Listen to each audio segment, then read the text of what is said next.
तो जब बोलते हैं तो फिर एनर्जी भी लगती है। तो खैर ये तो समस्या शारीरिक रूप से रहेगी। मैं अपनी बात को शुरू करते हुए सभी संतों महापुरुषों को नमन करता हूं और रामपुर बिसाना उर्फ कसोर, रामपुर बिसना उर्फ कसोर, जब मैंने नेट पे ढूंढा, मैं दूरी देखता रहता हूँ कि भाई इस गांव से दूसरे गांव, तो मुझे कसोर मिला ही नहीं। रामपुर बसना तो मिल रहा था, कसोर नहीं मिल रहा था। इनमें से भी कोई बता नहीं पा रहा था। मैं सोच रहा कि कसोर है कहाँ, तो यहाँ पे पता लगा कसोर यहाँ।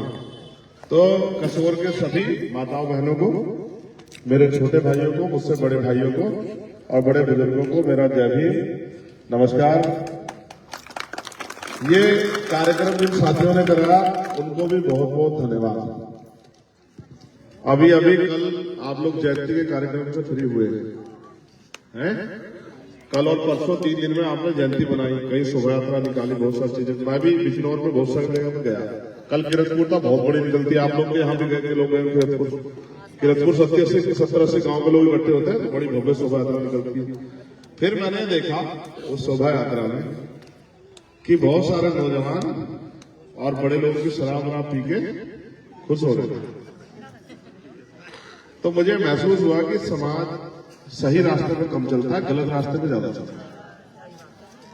अगर सही रास्ता बताओगे, वो कठिनाई दिखाई देगी तो उससे बचेगा, क्योंकि जीवन में कष्ट नहीं लेना चाहता। और बुराई की तरफ दिखाओगे जरा सा, एक आप मौका देके दे दो, बस बुराई की तरफ एकदम भाग जाएगा। जैसा अभी मेरे छोटे भाई नवीन बता रहे थे, मैं बहुत गांव की बात करूंगा, आपसे आपको समझ आएगा। मुझे बता, आगे जब मशीनें सारा काम ले लेंगी तो आपकी मजदूरी तो बचेगी नहीं। तो मजदूरी तो नहीं बचेगी तो फिर आपके घर में रोजी रोटी आएगी कहां से?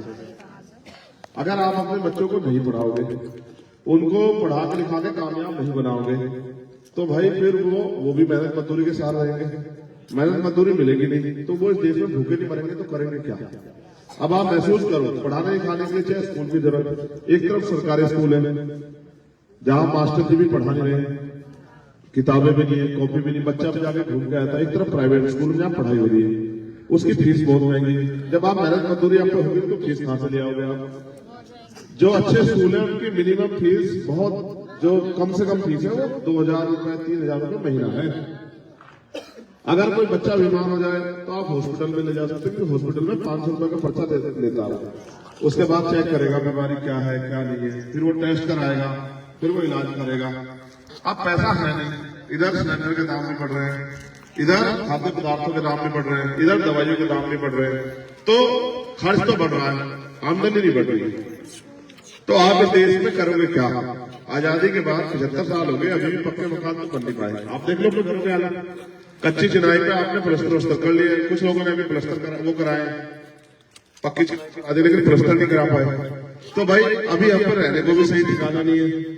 तो फिर मेरी समझ में आया कि हम अपने महापुरुषों की बात में पहरेदारी दे रहे हैं। जब हम अपने महापुरुषों को, जैसे सतगुरु रविदास जी, अब हमारे लोग जयंती में क्या किया होगा, उन्होंने खूब प्रसाद बनाया होगा, बना के इनके मुंह के लगाया होगा, कुछ पैरम रखा होगा जैसे खा लेंगे, है बाबा साहब के ऊपर भी हाँ ऐसे किया होगा, मैंने कई जगह देखा। तो मैं आपसे, मेरा सवाल है, अब मैं आपसे नहीं पूछूं तो पूछूं, आपने कभी मूर्तियां कुछ खाते देखी पत्थर की है जी?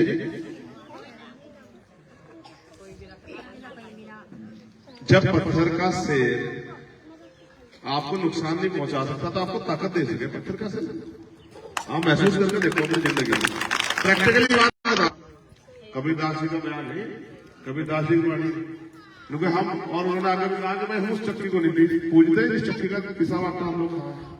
मैं आपके बात इसलिए कह रहा हूं कि हम सतगुरु जी ने जो वाणियां बताई ना उसमें विचार किया, आदमी को जीने का रास्ता बताया, हमें उस रास्ते पे चलना चाहिए। हम लोग तो जानना चाहते नहीं, ना तो खुद अपने पढ़े, ना हमने अपने बच्चों को पढ़ा, ना अपनी बेटी को पढ़ा, ना आने वाली नस्लों को पढ़ा रहे। तो हमारा नाश नहीं होगा तो क्या होगा इस देश में?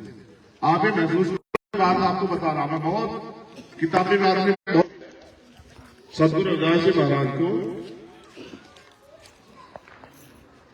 कौन के अनुयायियों ने पूछा कि भाई गुरु जी सुख शांति का जीवन जीने का रास्ता क्या है? सुख शांति का जीवन, उन्होंने कहा कि गुरु जी हमारे जिंदगी में गरीबी है, बहुत परेशानी, कैसे दूर होगी? सुख शांति कैसा पता है? रास्ते में चलोगे जी बदलेगी। तो जो मैंने आपको वाणी सुनाई इसका मतलब ये है, सतगुरु जी ने कहा है सुख शांति का जीवन जीने के दो रास्ते हैं। एक तो स्वराजमाई, क्या तो अपना राज हो, या फिर मरघट गांव, या फिर शमशान गांव, कब्रिस्तान। क्या तो आदमी को अपने राज में सुख शांति मिले, या फिर मरने के बाद कब्रिस्तान और शमशान घाट में सुख शांति मिले। क्योंकि जिनका राज नहीं ना, उनके हाथ में फैले रहे, और जो जिनके हाथ ऐसे फैले रहे मांगने वाले गए, उन्हें कोई राज महाराज नहीं कहते, ठीक है नहीं। जिनके हाथ ऐसे फैले होते हैं उनकी कोई हैसियत नहीं होती, ठीक है। साहब ने कहा भाई जिनका राज नहीं होता, उनकी बहन बेटियों पर अत्याचार में हो, जुड़ जाति में हो, उनको गरीबी बेबसी लाचारी में रहना पड़े, उनके साथ सारी समस्या है। फिर सतगुरु ने कहा भाई राज भी ऐसा होना चाहिए, राज भी ऐसा नहीं कि किसी के हाथ में चाबी दे दो, उसे कहता भाई तू राज कर। राज भी नीति पे होना चाहिए कि ऐसा चाहूं राज में जहां मिले सबनुवन, और छोटे बड़े सब बसे रविदास रहे पर, कि भाई राज भी ऐसा होना चाहिए जिसमें कोई छोटा बड़ा ना हो, अमीर गरीब ना हो, कोई ऊंच नीच भेदभाव ना हो, किसी को खाने के लिए अन्न की दिक्कत ना हो, किसी को तन ढकने के लिए कपड़े की दिक्कत ना हो, और किसी को छत ढकने के लिए छत की दिक्कत ना हो, किसी के साथ प्यार बराबरी ना हो, किसी बहन बेटी का अपमान, सब लोग प्रेम भाव से जिए, कोई छोटा बड़ा ना हो, सब बराबर हो।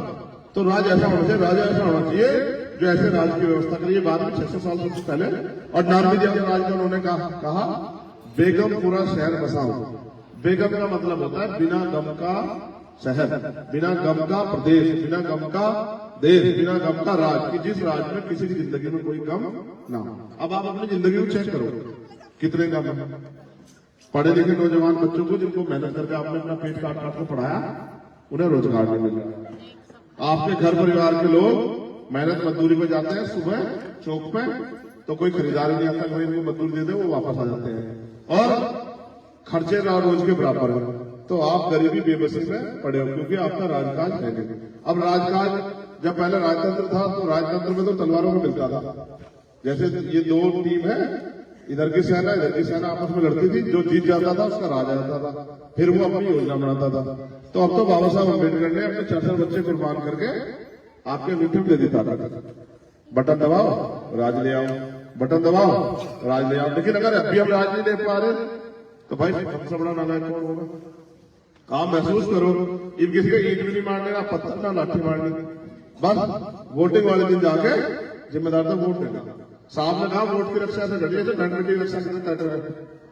अब बैंड बेटी की रक्षा जैसे होती है, ऐसी वोट की रक्षा करने वाले लोग कहीं वोट को बेचे हैं? आप बताओ, कोई अपनी बहन बेटी को बेचता देखा आपने? आप बताओ भाई, कोई बेचता है अपनी बहन बेटी को? जो बेचता है समाज में उसकी इज्जत होती है? तो वोट तो ऐसे सोचते हैं जैसे बहन बेटी के लिए लड़का देखते हैं।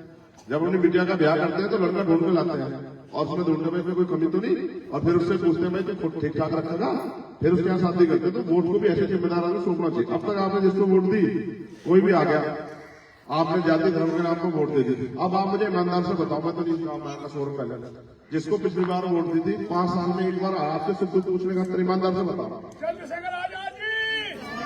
अपने दिल में हाथ रखो, क्या आया 5 साल में एक बार भी?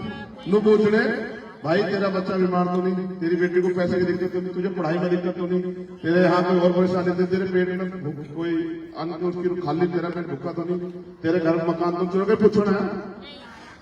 तो भाई फिर आपने वोट क्यों दी थी उस आदमी को? जो आदमी आपकी ताकत लेकर आपका भला न करे वो आपका कैसे हो सके? मेरे बारे में तो आप ये जान लो, आपको सिलेंडर जो है, हाँ ये सिलेंडर नहीं था, ये लालच था। देखो पहले आदमी क्या कर रहा था, देखो इधर गोल करो, आपस में बात ना करो। अब मैंने कहा ना गम का बिना गम का राज था, सबके घरों में कम है, सबके। अगर मैं कहूंगा ना अच्छा कम लिखवा दो तो लिस्ट भर जाएगी पूरी, इतने इतने कम है, आप लोग घरों में चेक कर लो चाहे, ठीक है। तो पहले क्या होता, रात के अंधेरे में होता आदमी चुनाव के समय, और वो क्या होता किसी गांव के मजबूत शादी बोर्डर में किसी को पैसे दे तो पैसे ले लो और वोट में दे दियो। तो अब वो काम हो गया बंद। क्यों? हमारे जैसे लोग भी हैं गांव में, से नौजवान भी लड़ रहे खड़े रहे, भाई ये हमारे बस्ती फिर बताओगे। तो अब क्या हो गया, वो लाते योजना, अब गैस सिलेंडर फ्री ले लो हमें वोट दे दो, राशन ले लो हमें वोट दे दो। अब जी वोट दे दोगे उन्हें तो फिर भाई आपको तो हाथ ही बनाना पड़ेगा 5 साल। जिस वोट से बढ़िया से बढ़िया स्कूल बन सकते हैं, जिस वोट से बढ़िया हॉस्पिटल बन सकते हैं, जिस वोट से उद्योग धंधे लग सकते हैं, रोजगार मिल सकता है, जिस वोट से बैंड वीडियो की के साथ होने वाले अन्याय जुल्म जाति को रोका जा सकता है। जिस वोट से माओ बहनों को घर पर रोजगार मिल सकता है, उस वोट को आप 1000-2000 रुपए में दुश्मन को दे दो, सिलेंडर में दे दो, और फिर राशन में देने लगे तो 5 किलो में फिर थारा भला कौन करता है? आप ये महसूस करो, आपको जो राशन मिलता है कहां से आता है आपको पता है? बताओ मुझे, इधर देखो, मेरे वाला से बात मत करो। ये जो राशन मिलता है कहां से आता है? सरकार अपनी जेब से देती है क्या? बताओ फिर इसका पैसा कौन देता है राशन का आपको? है? हाँ, ये बात आप समझो, मैं समझाऊंगा, देखो पूरे कायदे की आप भी समझ जाओ। नौजवान लोग, आपको इस देश में राज करना है तो समझ लो। पहले एक भाई बोलो ना, आप 1 रुपए का सामान खरीदोगे, जैसा आपने माचिस की एक डब्बी खरीदी, तो उसकी जो कीमत है पैकेट में लिखी हुई 1 रुपए, ओरिजिनल कीमत है 72 पैसे। 28 पैसे जाएंगे सरकार खाते में, यानी कि 28% टैक्स है 1 रुपए पर। ठीक है, 100 रुपए का सामान खरीदोगे तो 28 रुपए जाएंगे सरकार खाते में। आप गिरा बड़ा परिवार भी, पूरा परिवार मिलकर 1 महीने में 5000 रुपए का सामान तो खरीद गए है जी, तो 1400 रुपए सरकार खाते में चले गए। अब उस 1400 में से 200-300 रुपए का उन्होंने आपको राशन दे दिया, ठीक है, तो उनकी तरफ बच गया आपको 1100 रुपए। फिर उन्होंने क्या करा, फिर सिलेंडर कर दिया उन्होंने 350 तो उठा के 1150 रुपए का, 800 रुपए आपसे वहां ले लिए। 120 रुपए वाला बिल कर दिया 400-500 रुपए का, तो 300-350 रुपए आपसे वहां ले लिए। और जो भी दवाई देनी, जो पहले जो 10-20 रुपए की मिली थी, युवा कर दी 50 रुपए की, तो उसमें भी ले लिए। पहले किराया आप यहां से वहां जाते हो, क्या पैसे किराया लगाता, तो जान कुछ जुगाड़ यहाँ जाने का है? कह में जाओ, मेट्रो बस में क्या पैसे देख रहे हो, 10 रुपए। और यही अगर आप 3-4 साल पहले जाओगे तो 5 रुपए में जाते होंगे, जाओ तो नहीं जाओगे? तो महंगाई तो दुगनी बढ़ गई। और आमदनी तो मनरेगा में जो काम कर रहे हैं, 100 दिन का वादा करा सरकार ने, 25 दिन काम, 40 दिन काम मिला, टैक्स सारे दे रहे, मेहनत भी कर रहे हैं। और गजब की बात सुनो, विधवा पेंशन नहीं मिल रही, वृद्धा पेंशन नहीं मिल रही, विकलांग पेंशन नहीं मिल रही, और ये जो नौजवान बैठे पढ़े लिखे, इनको बेरोजगारी भत्ता नहीं मिल रहा। तो सरकार पैसा लेकर जा रही, सरकार पैसे वालों को दे रही है, अमीरों को, पूंजीपतियों को, और आपकी जेब काट रही। तो अगर आपको वो पैसा अपने ऊपर लगवाना, तो फिर आपको भी अच्छे लोगों को ये मौका देना पड़ेगा।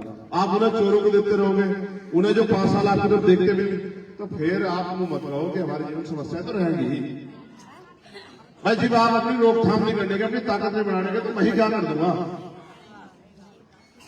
जब आप मुझे अवसर दोगे तो फिर मैं करके दिखा सकूं, मैं क्या कर सकूं भाई। आपका बच्चा अगर आप उन्हें नहीं पढ़ाते, तो फिर वो क्या कर लेता? आप उसे स्कूल के बाहर रखते, आप उसे कहते डॉक्टर बन जाएगा, डॉक्टर। जब आपने पढ़ाया नहीं, उसे कहते हैं बढ़ जाए, कहां से बढ़ जाएगा? आपने स्कूल तो एक दिन भेजा नहीं। जब तक आप ताकत नहीं बढ़ाना के, आपको फिर वो बेगमपुरा राज आने का ही नहीं। ठीक है, अब ये जो हमारे बड़े लोग बैठे हैं, आप बताओ 75 साल हो गए आजाद हुए, इस आजादी समझ रहे कि रोटी की डालने पड़ रही, इस आजादी समझ रहे? अगर आजादी यही है तो ये जो करोड़पति कोरोना काल में देश की आमदनी घट रही है, अडानी इतना पैसे वाला होता चला गया, क्योंकि उनके सर पे अरे पूरी जिंदगी बीत गया, हाथ अपने लाइनें देख कितनी और फालतू होंगी, जितनी कुदरत ने बनाई उससे भी 500 लाइन फालतू हो गया। हाथ में रगड़ के बर्तन कर मैना चला कर खुरपा चला कर दांती, ये भी मैं समझा रहा, फिर भी आपस में अपने आप करिए कि मेरे ड्यूटी होना, मेरा किक्कर हो जाएगा। जी वोट का टाइम आवा, जिनको दम जो है 100-200 रुपए वाला तरफ देखो किक्कर हो जाएगा। और जी वोट का टाइम आवा, जिनको अजय फलाना बढ़िया हो, कपड़े वाला, उसके कपड़े बहुत बढ़िया थे, इसमें बढ़िया, उसको दे दो पैसे वाला सारा भला करेगा। पैसे वालों क्या मतलब था? पैसा वाला को मंडल बात देखना है, तुम पैसे वालों को चक्कर पड़ोगे तो नाश भी होगा सारा। कि भाई बताओ, कोई अमीर सारा रिश्तेदार भी होगा, आवेगा अगर कुछ, फिर अमीर अगर गरीबों के रिश्तेदार होता तो नाश होता।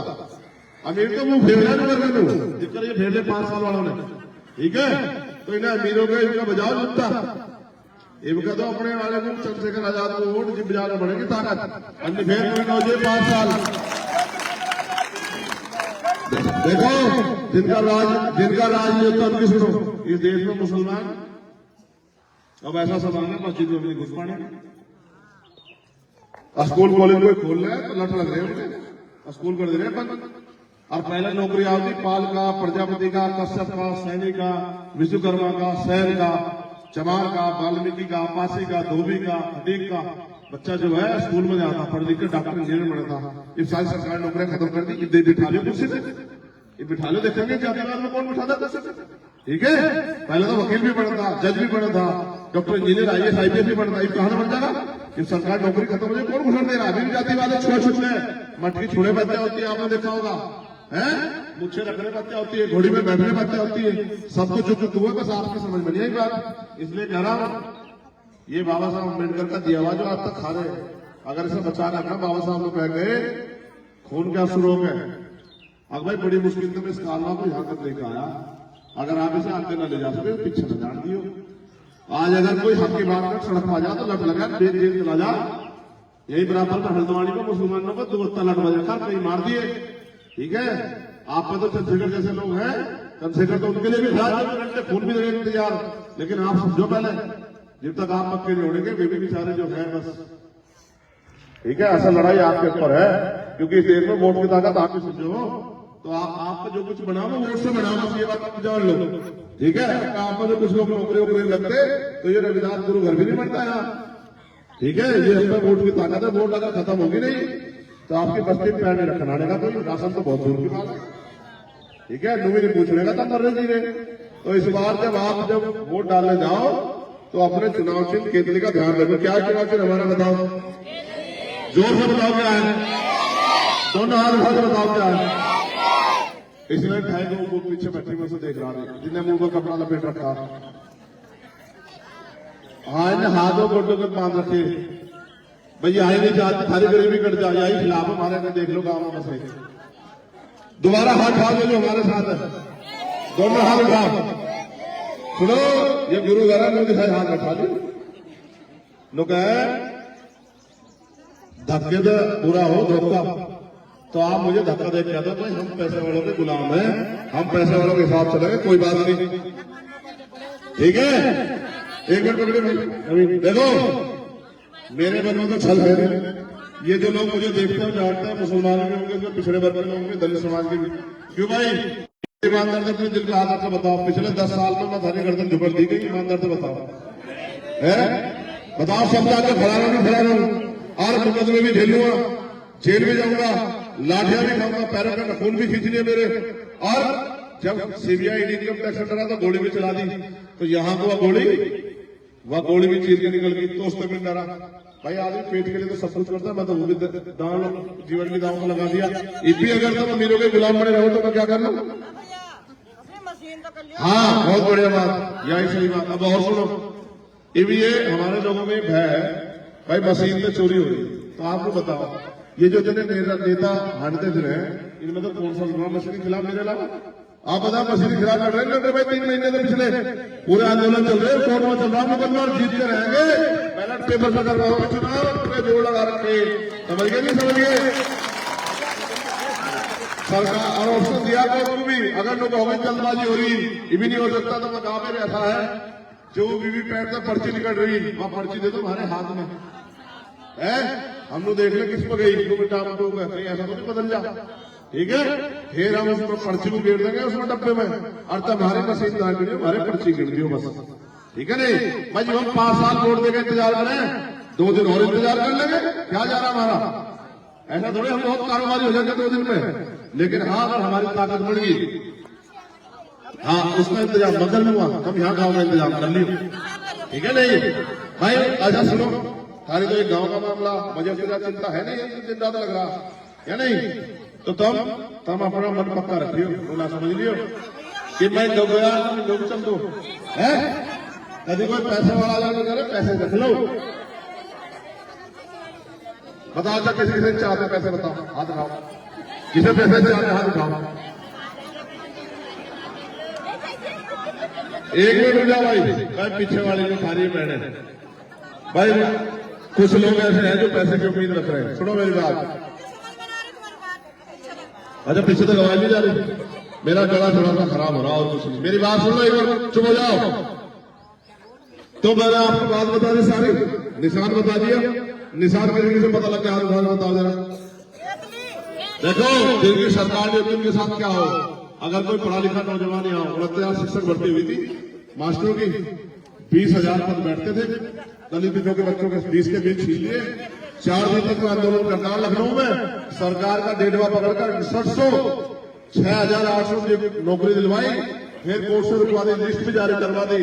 अरे पुलिस की भर्ती हुई, 400 रुपए बच्चे लिए, 48 लाख बच्चों ने भरे भारत, और नौकरी थी 60,000, और इन्होंने पेपर लीक करवा दिया।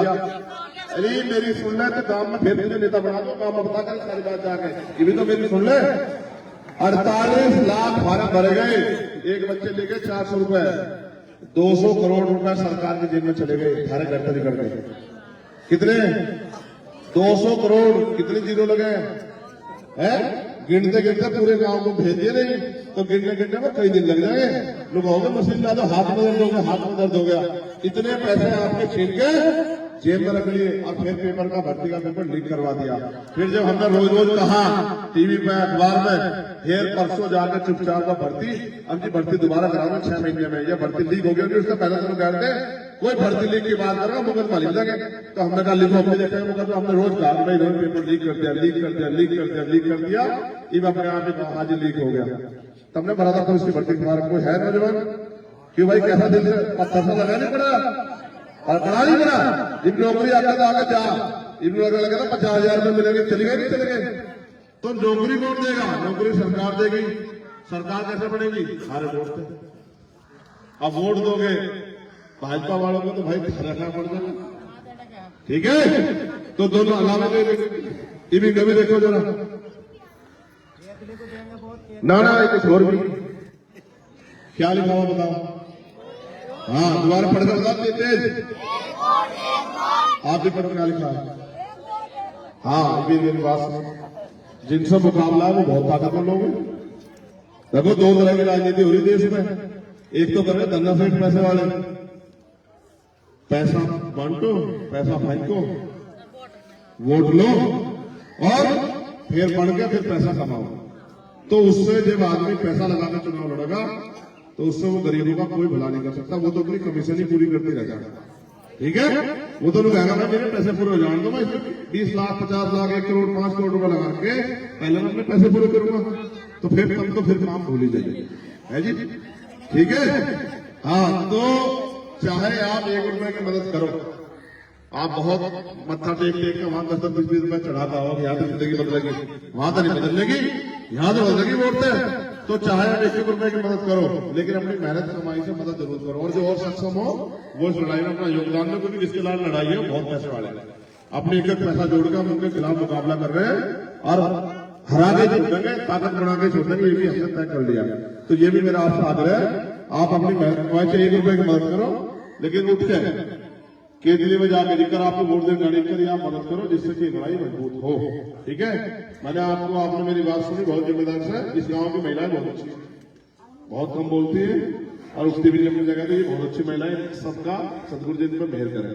बोले सदगुरु रविदास महाराज की, सदगुरु रविदास महाराज की। और सदगुरु रविदास जी महाराज का आशीर्वाद और उनका बेगमपुरा राज का सपना पूरा हो, इस बात के लिए भी हम लोग सबका संकल्प करते रहेंगे। आज के युग में वो सपना बाबा साहब अम्बेडकर ने संविधान में लिख रखा है कि कोई छोटा बड़ा नहीं होगा, कोई छोटा बड़ा करेगा तो मुकदमा लिखकर जेल जाएगा, और हर व्यक्ति को रोटी कपड़ा मकान सरकार देगी। ये सारे काम संविधान में बाबा साहब लिख गए, लेकिन हम ना पढ़ते ना जानते। तो बहुत बहुत धन्यवाद। आज आपने रोटी की व्यवस्था कर रखी, उसके लिए भी आपका बहुत बहुत धन्यवाद। जय भीम, जय भारत, आप सबके लिए मंगल कामना।